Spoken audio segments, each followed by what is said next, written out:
Hello everyone, welcome to What's Education. Today we will discuss on refraction through a rectangular glass slab.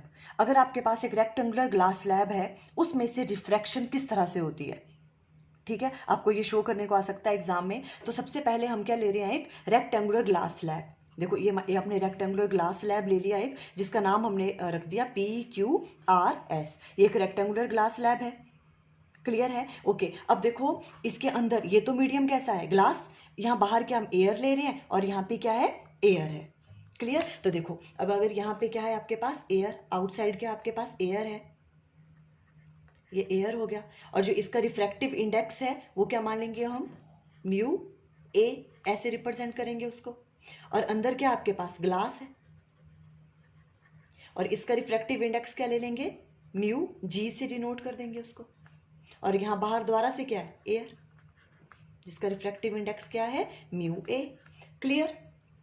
Okay, अब देखो हम इसमें refraction इसमें कैसे कैसे होगी। सबसे पहले हम किस वाले पे आते हैं, इस वाले पे, जो आपके पास क्या है, PQ फेस है। यहाँ से इस तरह से आएगी आपके पास इंसिडेंट रे, ठीक है, मान लो इस तरह से आ रही है, ये आपके पास इंसिडेंट रे आई। यहाँ आप नॉर्मल ड्रॉ करोगे,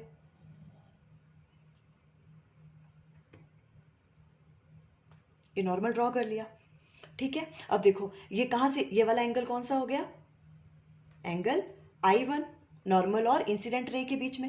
अब हम कहाँ से कहाँ जा रहे हैं, एयर क्या है, रेयरर मीडियम, ग्लास क्या है आपके पास, denser medium. Rarer to denser जाते हैं तो जो आपके पास रे है वो, जो इंसिडेंट रे है वो किस तरफ होती है, बेंड टूवर्ड्स द नॉर्मल। तो ऐसे ना जाके ये क्या हो जाएगी, नॉर्मल की तरफ को बेंड हो जाएगी। मान लो इस तरह से हो गई है, ठीक है, इस तरह से बेंड हो गई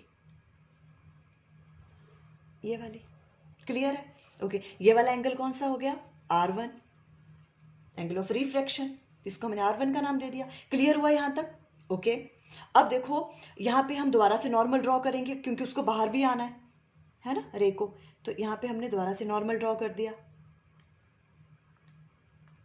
ठीक है, ये आपने नॉर्मल ड्रॉ किया। अब कहाँ से कहाँ आ रही है रे, ये अब यहाँ पे ये इंसिडेंट रे बन गई है ना। यहाँ से क्या जा रही है, वो ग्लास से कहाँ आ रही है, बाहर आ रही है। बाहर कौन सा मीडियम है, एयर, एयर क्या है, rarer medium. Denser medium to कहाँ आ रही है, ग्लास क्या है, डेंसर मीडियम। डेंसर मीडियम से किस वाले मीडियम में आ रही है, वो रेयरर मीडियम में। तो वहां पर क्या होता है, वो away from the normal bend होती है ना। तो ऐसे ना आके वो क्या हो जाएगी, away from the normal, means normal से इस तरफ को जाएगी वो, है ना, इसी तरह से जाएगी ना। देखो किस तरह से जाएगी,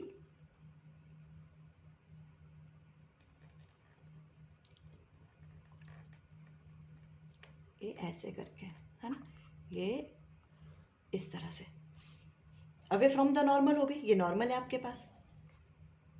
तो ये वाला एंगल जो है, ये वाला कौन सा है, इस आप अमरजेंट एंगल भी ले सकते हो ई से, बिकॉज अमरजेंट बीम हुई है ना। इन सबसे रिफ्रैक्शन होने के बाद वो क्या हो रही है, बाहर निकल रही है एमरजेंट बीम। तो इसको ई से भी कर सकते हैं एमरजेंट एंगल को, या तो आप R से दे दो, R2 नाम दे दो, या R1 है तो इसको क्या दे दिया हमने, R2, एंगल ऑफ रिफ्रैक्शन, ठीक है। अब देखो जो ये वाला एंगल है, ये वाला एंगल R1 है, तो ये वाला एंगल भी क्या होगा, R1 ही होगा। कैसे, बिकॉज ये दोनों कैसी हैं, देखो पैरेलल लाइंस है, ये दोनों पैरेलल लाइंस है। तो ये वाला जो एंगल है ये किसके बराबर होगा, इसके बराबर होगा। ये वाली बात आपको क्लियर है ना। ये वाला एंगल भी क्या होगा, R1 है, इसे भी हम R1 ही राइट डाउन करेंगे। कोई प्रॉब्लम यहाँ तक, क्लियर हो गया सब कुछ। अब देखो इसे हम नाम दे देते हैं, ये आपको यहाँ पे A राइट डाउन कर लो, यहाँ पे B पॉइंट पे, और ये इसको C मान लो, और ये एमरजेंट होगी बीम, यहाँ पे D नाम दे दिया, ABCD।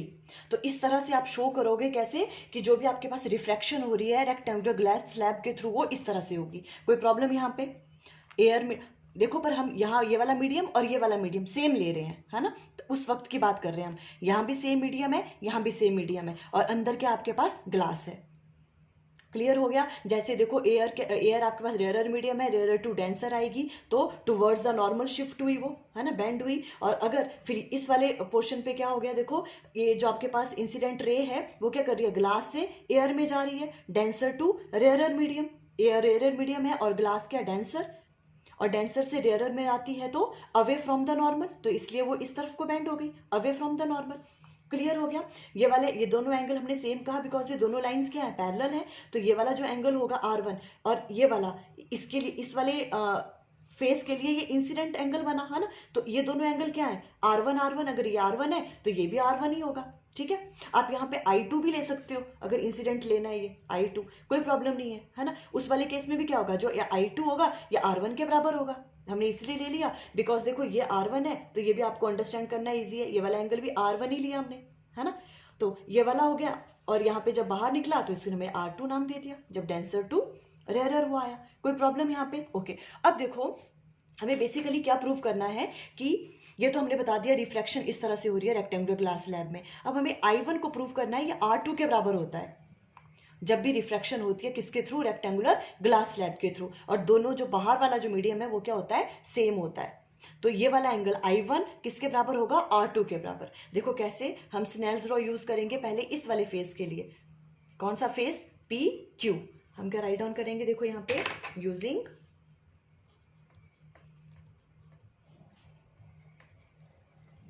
Snell's law for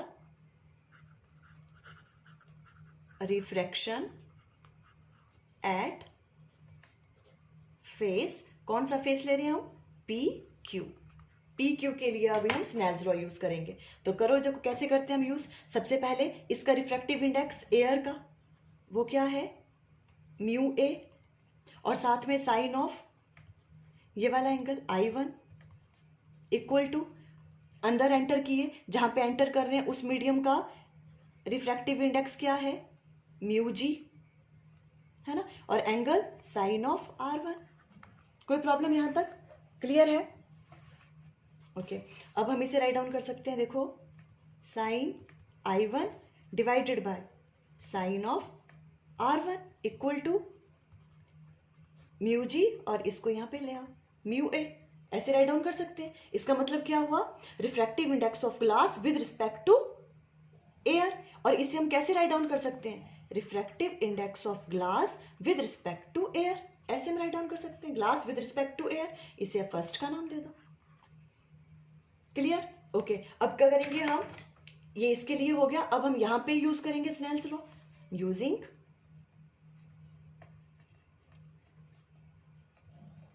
Snell's law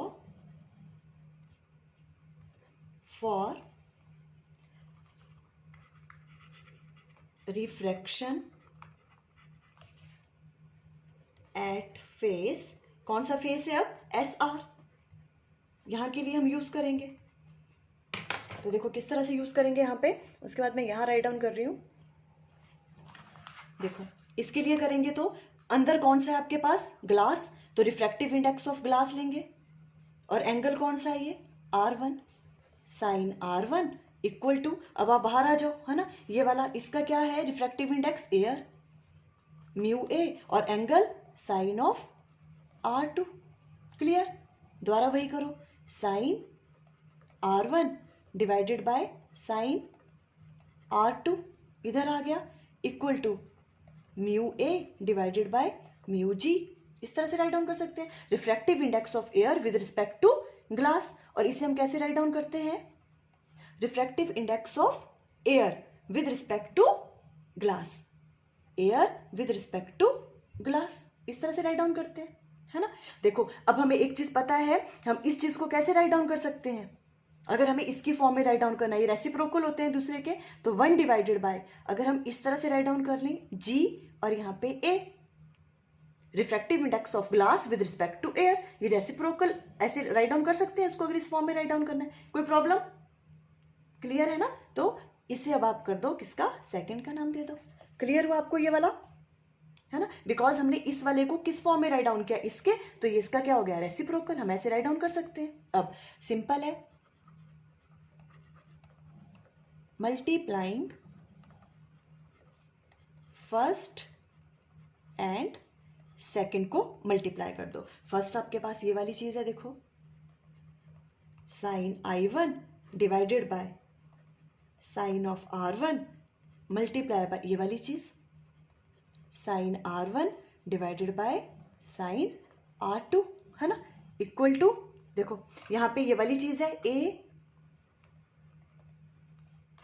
mu G multiply by यहाँ पर ये वाली चीज 1 divided by A mu G, ऐसे राइट डाउन कर सकते हैं इसको। इससे ये वाली चीज कैंसल। अब यहाँ देखो साइन R1 से साइन R1 कैंसल, क्लियर हो रहा है। क्या रह गया देखो यहाँ पे sine I1 divided by sine of R2 equal to किसके बराबर आ गया, 1 के बराबर। कोई प्रॉब्लम यहाँ पे, क्लियर है। ओके, यहाँ से हम राइट डाउन कर सकते हैं sign of I1 equal to किसके बराबर आ गया, साइन ऑफ R2। अब देखो साइन I1 किसके बराबर है, साइन ऑफ R2 के बराबर। साइन साइन कैंसिल हो गया तो हम राइट डाउन कर सकते हैं I1 किसके बराबर है, R2 के बराबर। ये वाली चीज देखो, I1 किसके बराबर आ रहा है, R2 के बराबर। ये जो I1 है ये किसके बराबर आ गया, R2 के बराबर। यही चीज हमें प्रूव करनी थी, देखो हमने प्रूव कर ली। सिंपल स्नेल्स लॉ लगाया इस वाले फेस के लिए और इस वाले फेस के लिए भी। ये वाले एंगल सेम है बिकॉज ये लाइंस पैरेलल है ना। फिर हमने ये वाला सॉल्व करके यहाँ पे हम रीच कर गए, क्लियर हो गया। ये दोनों एंगल कैसे हो गए, सेम हो गए, I1 और R2। तो देखो अब हम यहां से कह सकते हैं बिकॉज I1 किसके बराबर आ रहा है, R2 के बराबर, दस द इमर्जेंट रे, ये जो आपके पास इमर्जेंट रे है, ठीक है, आफ्टर रिफ्रैक्शन जो आपके पास बाहर निकली, thus the emergent ray CD is parallel to the incident ray AB।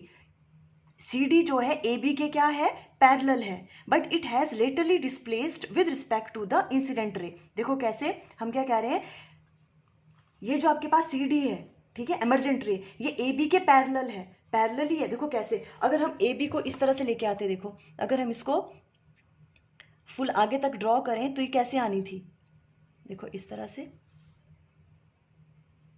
है ना, ये मैंने इस तरह से लगा दिया, देखो ये डॉटेड से ये वाली, है ना। ये आपके पास क्या है, इंसिडेंट रे। अगर ये देखो ऐसे, अगर यहाँ पे कोई मीडियम नहीं होता तो ये इस तरह से होता, देखो सेम ही मीडियम होता अगर, ठीक है, तो ये इस तरह से जाती है वाली, है ना। और ये वाली जो है इंसिडेंट रे, है ना, ये क्या है, CD के जो इमर्जेंट हो रही है कहाँ से, रिफ्रैक्शन थ्रू ग्लास स्लैब, वो क्या है, उसके पैरेलल है, देखो, है ना। यहां से ये चीज हम प्रूव कर सकते हैं। Thus the emergent ray CD is parallel to the incident ray AB के क्या है, वो पैरेलल है, बट देखो पैरेलल है पर क्या है, वो लेटरली डिस्प्लेस्ड। ऐसे तो इसको ऐसे आना था, पर ये क्या होगी, ये यहां ना होके कहां पे है, इधर को होगी, डिस्प्लेस्ड होगी ये वाली।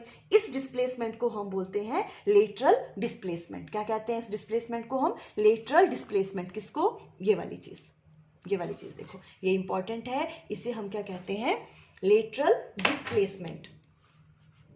इस वाली चीज को बोलते हैं हम lateral displacement.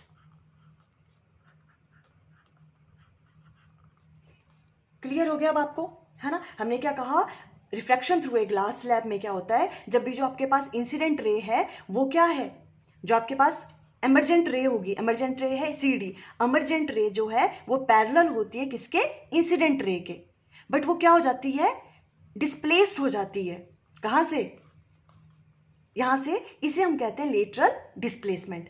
Thus, the emergent ray CD is parallel to the incident ray AB, but it has laterally displaced with respect to incident ray। से क्या हो जाती है, वो डिस्प्लेस्ड हो गई, इसको ऐसे आना था पर ये कैसे होगी, देखो इतनी डिस्प्लेसमेंट होगी, इसको बोलते हैं लेटरल डिस्प्लेसमेंट। हम अपने नेक्स्ट वाले लेक्चर में इसके लिए जो डेरिवेशन है लेटरल डिस्प्लेसमेंट की, हम वो फाइंड आउट करेंगे। क्लियर हो गया। देखो ये वाला आप अच्छे से देख लेना, एग्जाम में क्वेश्चन इस तरह से पूछ सकते हैं, discuss the refraction through a glass slab. आप डिस्कस करो कैसे होगी refraction through a glass slab, and show that जो आपके पास इमर्जेंट रे है ना, emergent ray is parallel to the incident ray, emergent ray is parallel to the incident ray but laterally displaced. ये चीज आप शो करो, तो आपको इस तरह से प्रूव करना है। आई थिंक आपको क्लियर हो गया। Okay, thank you.